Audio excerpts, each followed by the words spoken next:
Welcome to our channel. నమస్తే అండి. నమస్తే. కనీ విని ఎరుగని రీతిలో మొన్న ఎలక్షన్స్లో ఫలితాలు సాధించిన తెలుగుదేశం పార్టీ అధినాయకుడు రేపు ప్రమాణ స్వీకారం చేయబోతున్నారు.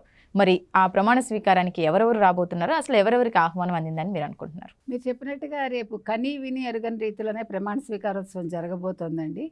మనం గతంలో చెప్పుకున్నట్టుగా ఒక బాహుబలి స్థాయిలో ఆ తీరులో జరగబోతోంది. ఎందుకంటే అక్కడ అందరూ దిగ్గజాలే ఉంటారు. చంద్రబాబు నాయుడు గారు కావచ్చు, పవన్ కళ్యాణ్ గారు కావచ్చు, పురంధేశ్వరి గారు కావచ్చు, ఇలా అందరూ పాల్గొంటున్నారు. ఒక 50,000 మందికి అనువుగా వేదికని, అంటే అక్కడ మొత్తం ప్రాంగణం నిర్మించారు, తయారు చేశారు. ఆ తర్వాత ఒక 10,000 కార్లు పార్క్ చేసుకోవడానికి అనువుగా కూడా మొత్తం స్థలం అంతా రెడీ చేశారు. అయితే వీటన్నిటికీ మించి రేపు ముఖ్యంగా మోదీ గారు రాబోతున్నారు. ఓకే. ఎప్పుడు కూడా ప్రధానమంత్రి వస్తే ప్రోటోకాల్ ప్రకారం ఇంకెవరు రారు. కానీ అందుకు భిన్నంగా రేపు అమిత్ షా వస్తున్నారు, కేంద్ర మంత్రులు కూడా వస్తున్నారు. ఓకే. అయితే ఇంకొక రకంగా కూడా ఏంటంటే సినిమా రంగానికి సంబంధించి ఇప్పటికే చిరంజీవి గారికి ప్రత్యేక ఆహ్వానం వెళ్ళిందని, ఆయన ఇవాళ సాయంకాలం ప్రత్యేక విమానంలో విజయవాడ చేరుకుంటారని తెలిసింది. ఇక్కడ మనం చెప్పుకోవాల్సిన అంశం ఏంటంటే, గతంలో జగన్మోహన్ రెడ్డి ప్రభుత్వంతో లేదా ప్రభుత్వం చేత అవమానించబడ్డ చిరంజీవి గారు ఈరోజు ప్రత్యేక ఆహ్వానితులుగా రేపు ప్రమాణ స్వీకారోత్సవానికి విజయవాడ వెళ్ళటం, గన్నవరం చేరుకుని అందులో పాల్గొనడం కూడా జరుగుతుంది. ఎందుకంటే అది చిరంజీవి స్థాయి. చిరంజీవి లాంటి వ్యక్తికి జరిగిన అవమానం మొత్తం సినీ ఇండస్ట్రీకే జరిగిన అవమానంగా అందరూ భావించారు. కానీ ఆయన ఎప్పుడు కూడా దేన్ని ఆయన ప్రస్తావించరు, వేటిని పట్టించుకోకుండా ఆయన పని ఆయన చేసుకుని వెళ్ళిపోతారు. కానీ తమ్ముడు విషయంలో కూడా ఆయన వెన్నంటే ఉన్నారు, నీకు నేను ఎందుకు, నా అండ ఉంది అన్నారు. అదేవిధంగా పవన్ కళ్యాణ్ కూడా చాలా మంచి భారీ మెజార్టీతోటి నెగ్గారు ఆయన. ఆ నియోజకవర్గంలోనే అత్యధిక ఓటింగ్ శాతం కూడా పోలైంది. అది కూడా నేను చెప్పాను ఆ రోజు మన వీడియోలో. అవును. సో ఇలా ఏ రకంగా తీసుకున్నా కూడా చాలా ప్రత్యేకతలు ఉన్నాయి. పవన్ కళ్యాణ్ చాలా కష్టపడి 10 ఏళ్ళు రాజకీయ ప్రస్థానంలో ఈరోజు ఆయన ఒక చక్కటి ఫలితాన్ని చూశారు. అంటే తన కష్టానికి తగిన ఫలితం ఈరోజు వచ్చింది ఆయనకి. సో అది కూడా అన్నగారిగా ఆయనకి చాలా ఆనందంగా ఉంటుంది. తర్వాత నాగబాబు గారు కూడా వెళ్తారనుకుంటాను. ఈరోజు చిరంజీవి గారికి దక్కిన ఈ గౌరవం తెలుగు సినీ ఇండస్ట్రీకి దక్కిన గౌరవంగా మనం భావించవచ్చు. దాని మీద పోసాన్ లాంటి వాళ్ళు కూడా ఏదో చాలా గొప్పగా మాట్లాడామనుకుని వీడియోలు కూడా చేశారు. ఆయన అంటే చాలా మేనరిజమ్స్ ఉంటాయి మనుషులకి. అలాంటి విధంగా చిరంజీవి గారు ఆ రోజు ఇట్లా ఆయన మేనరిజం ఇది, నమస్కారం పెట్టడం కాదుటది. అంటే జగన్మోహన్ రెడ్డికి సంస్కారం లేదని అందరూ అన్నారు కదా. చిరంజీవి గారు నమస్కారం పెడితే ఆయన ప్రతి నమస్కారం చేయలేదు, ఆయనకి సంస్కారం లేదని అందరూ అంటే, ఈ పెయిడ్ బ్యాచ్ అంతా కూడా ముఖ్యంగా పోసాన్ లాంటి వాళ్ళు అది ఒక మేనరిజంగా చెప్పడానికి చూశారనమాట. అంటే జగన్మోహన్ రెడ్డిని వెనకేసుకొచ్చి.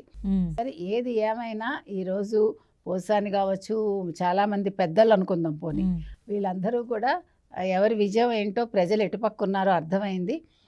జగన్మోహన్ రెడ్డి చేసిన అట్రాసిటీస్ ఏంటో అర్థమయ్యాయి అందరికీ. సో చిరంజీవి గారికి ఇది దక్కిన గౌరవం. రేపు అందరి సమక్షంలో ఆయన కూడా ఒక ప్రత్యేక ఆహ్వానితులుగా సభావేదికలో ఉండడం అనేది, ముఖ్యంగా సభలో ఆయన కూర్చుని అందరికీ కూడా చాలా కన్నుల పండుగగా ఉంటుంది. ఇకపోతే రేపు చాలామంది ముఖ్యమంత్రులు కూడా రావచ్చు. నితీష్ కుమార్ గారు రావచ్చు, ఎందుకంటే వీళ్ళందరూ కూడా ఎన్డీఏ కూటమిలో ఉన్నారు.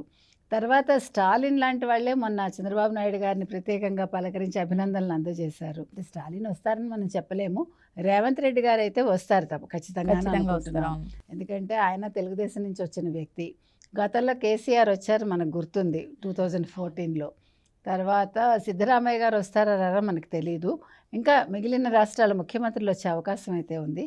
ఏది ఏమైనానండి, ప్రజలు ఎప్పుడూ కూడా వాళ్ళకి ఏం కావాలో వాళ్ళకి తెలుస్తుంది. అందుకే మొన్నను కేంద్రంలో కూడా ప్రతి ఒక్కళ్ళ చూపు కూడా ఆంధ్రప్రదేశ్ నుంచి వచ్చిన చంద్రబాబు నాయుడు గారి మీద, పవన్ కళ్యాణ్ గారి మీద, పురంధేశ్వరి మీద ఉండింది. ఎందుకంటే 3 పార్టీలు కలిసి ఒక కూటమిగా ఉండి ఈ రకంగా విజయాన్ని సాధించటం అనేది, అంటే ఒక్క ఓటు కూడా చీలకుండా పవన్ కళ్యాణ్ ఏదైతే చెప్పారో దాన్ని సాధించి చూపించారు. అదేవిధంగా వాళ్ళ పరిపాలన కూడా ఉంటుందని ఆశిద్దాము. ఇవన్నీ కూడా మిగతా రాష్ట్రాలకు కూడా ఒక మంచి లెసన్ అన్నమాట.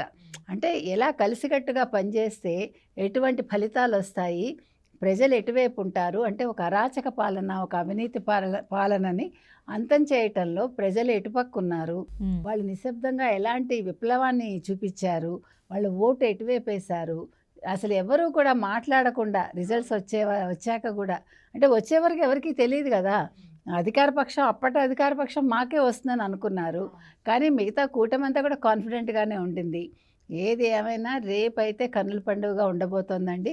ముఖ్యంగా రేపు జన సైనికులు వస్తారు, తర్వాత చిరంజీవి గారి ఫ్యాన్స్ వస్తారు, చంద్రబాబు నాయుడు గారి ఫ్యాన్స్ వస్తారు, మోదీ గారు వస్తారు, కాబట్టి బీజేపీ కార్యకర్తలు చూసుకుంటే వస్తారు. మీరు అన్నట్టు చాలా భారీ ఎత్తున అయితే జరిగేలా కనిపిస్తుంది.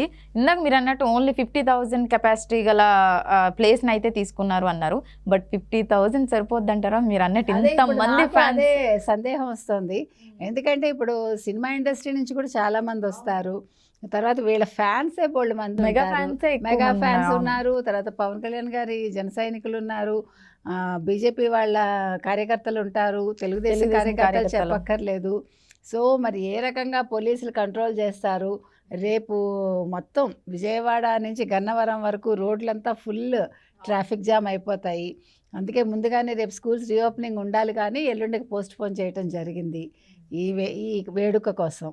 రేపు 11:27 చంద్రబాబు నాయుడు గారు ప్రమాణ స్వీకారోత్సవం చేస్తారు.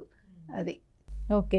అంటే నిజంగానే నాకు ఇప్పుడు ఊహించుకుంటుంటేనే అసలు నిజంగా కన్నుల పండుగ ఇప్పుడే అనిపిస్తుంది. బట్ రేపు ఎలా ఉంటుందనేది మనం వేచి చూడాలి. థ్యాంక్ యూ అండి.